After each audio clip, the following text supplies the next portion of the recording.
ਅੱਛਾ ਤਾਂ ਮੈਨੂੰ ਇਹ ਦੱਸੋ ਕਿ ਤੁਹਾਡੇ ਕੋਲ ਕਾਮਨ ਸੈਂਸ ਹੈਗੀ ਹੈ? Good question. नहीं। ਅੱਛਾ ਕਾਮਨ ਸੈਂਸ ਨਹੀਂ ਹੈ? ਵਿਆਹ ਹੋ ਗਿਆ ਤੁਹਾਡਾ? चलो भाई। हाँ जी ब्याह हो गया मगर दिमाग है सब कुछ है वो बेरोजगारी हमारे लिए बहुत है। बेरोजगारी क्या है? देख लो भाई। काम नहीं है बस।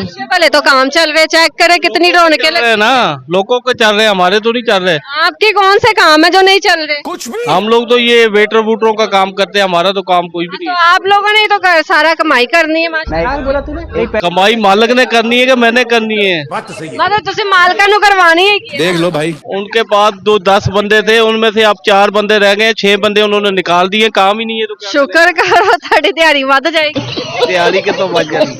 अच्छा। जा रहे हैं ਅੱਗੇ ਵੀ ਕੱਢੀ ਜਾ ਰਹੇ ਨੇ। अगले भी मैं कहा बंदे बाहर निकाल रहे हैं, काम नहीं है। समझ रहे हो? ਨਾ ਭਾਈ ਇਸ ਤਰ੍ਹਾਂ ਨਾ ਕਰੋ, ਜਿਨ੍ਹਾਂ ਦੀ ਰੋਜ਼ੀ ਰੋਟੀ ਲੱਗੀ ਹੈ ਉਹਨਾਂ ਨੂੰ ਲੱਗੀ ਰਹਿਣ ਦਿਓ, ਤੁਹਾਡੀ ਮਿਹਰਬਾਨੀ ਹੈ। ਅੱਛਾ ਮੈਨੂੰ ਇਹ ਦੱਸੋ ਕੋਈ ਗਾਣਾ ਸੁਣਾ ਦਿਓ। नहीं गाना मुझे नहीं आता। ਸ਼ੇਰ ये अपनी परेशानी पेने पे तुसी सानू गाने ਮੈਂ ਤੁਹਾਨੂੰ ਥੋੜਾ ਫਰੈਸ਼ ਕਰਨਾ ਚਾਹੁੰਦੀ ਹਾਂ ਕਿ ਗਾਣਾ ਸੁਣਾ ਕੇ ਫਰੈਸ਼ ਹੋ ਜਾਓ। कुछ भी। बस फ्रेश ही फ्रेश है गए। ਯਾਸਿਨ ਸਾਹਿਬ ਕੀ ਕਰਦੇ ਹੋ? मजदूरी करते हैं जी। अच्छा।